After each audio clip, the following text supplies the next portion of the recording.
La cause de béatification de Luisa Picaretta. Le nihil obstat pour la reprise de la cause de béatification de la servante de Dieu Luisa Picaretta a été émis. C'est ce qu'a annoncé le postulateur de la cause, Monseigneur Paolo Ricci, dans une note du 10 août 2024.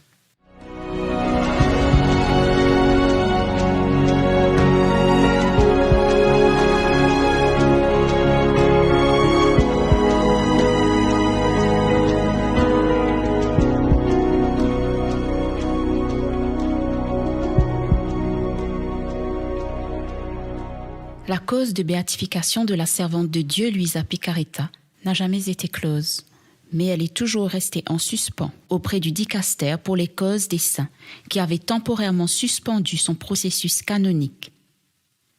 En effet, la spiritualité, la pensée et les écrits de la servante de Dieu avaient été soumis à l'étude du dicaster pour la doctrine de la foi, qui en 2019 avait signalé que les écrits présentaient des ambiguïtés de nature théologique, christologique et anthropologique. Ambiguïtés qui, sans être des erreurs doctrinales en soi, nécessitaient une évaluation plus approfondie. Grâce au soutien d'un théologien expert en mystique, les réponses éclairantes de la postulation aux constatations submentionnées ont permis au dicaster pour la doctrine de la foi de conclure que dans les écrits et la pensée de la servante de Dieu, il n'y a pas d'affirmation en contradiction flagrante avec la doctrine de l'Église. Ainsi, en juin 2024, le dicaster pour la doctrine de la foi a émis le nihil obstat pour la reprise de la cause qui a été formellement notifié par le dicaster pour les causes des saints à cette postulation le 8 juillet 2024. Selon les instructions du dicaster pour les causes des saints, la poursuite du parcours canonique déjà en place doit nécessairement s'accompagner de la publication de l'édition typique et critique des écrits de Luisa Picaretta par l'acteur de la cause, l'Association publique des fidèles Luisa Picaretta, PFDV, de Corato et sous la supervision de l'archevêque de Trani Barletta Biseglier. Cette édition devra être accompagnée d'une pertinente introduction et notes annexes qui, dans le but de clarifier certaines expressions facilement propices à des interprétations trompeuses et erronées du message chrétien, mettra en évidence l'importance de l'amour miséricordieux et gratuit du Seigneur,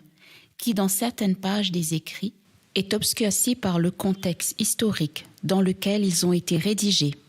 contexte marqué par une vision obsessionnelle de la justice de Dieu et par la mystique de la réparation des péchés qui en découlent.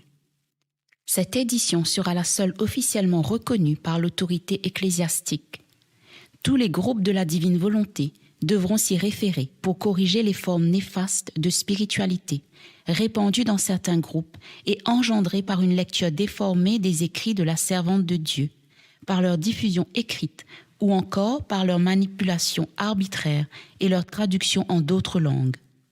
Ceux qui s'intéressent vraiment à la cause de la béatification sont appelés à orienter ou à réorienter de façon décisive leur dévotion à la servante de Dieu dans la perspective du mystère de la gloire. La croix doit être regardée, contemplée et accueillie dans le mystère resplendissant de la résurrection du Christ, vainqueur du mal, du péché et de la mort. En lisant les écrits de Luisa, chacun devrait se sentir encouragé à prêter une plus grande attention à l'intention de l'auteur dans une plus grande fidélité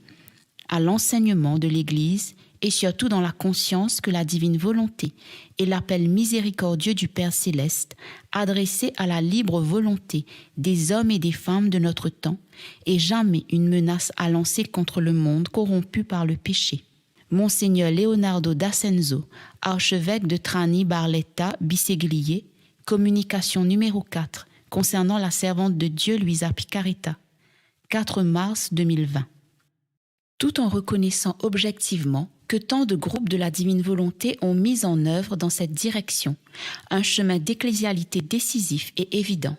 Il est indispensable et incombe à ceux qui ne l'ont pas encore fait de s'efforcer d'ancrer la lecture de ces écrits dans la doctrine de l'Église et dans une conduite de vie digne, en faisant jaillir de la doctrine de la divine volonté une annonce missionnaire équilibrée et respectueuse, une annonce qui a été harmonieusement insérée dans l'activité pastorale des églises locales. Monseigneur Leonardo d'Ascenzo. Dans cette optique, il semble plus approprié que les évêques ne reconnaissent et n'admettent dans leur circonscription ecclésiastique que les groupes de la divine volonté qui remplissent les conditions submentionnées. Après l'approbation de leur évêque, ces groupes peuvent obtenir l'affiliation à la famille de la divine volonté qui a été établie par l'Association publique des fidèles Luisa Picaretta, PFDV de Corato, une structure de service sous la supervision de l'archevêque pro-temporé de Trani Barletta Bisseglier, dont le dicaster pour les causes des saints a toujours indiqué la figure ecclésiale comme référence officielle pour ceux qui suivent la spiritualité et le message de la servante de Dieu Luisa Picaretta dans le monde entier. Rome, le 10 août 2024. Le postulateur Monseigneur Paolo Ricci.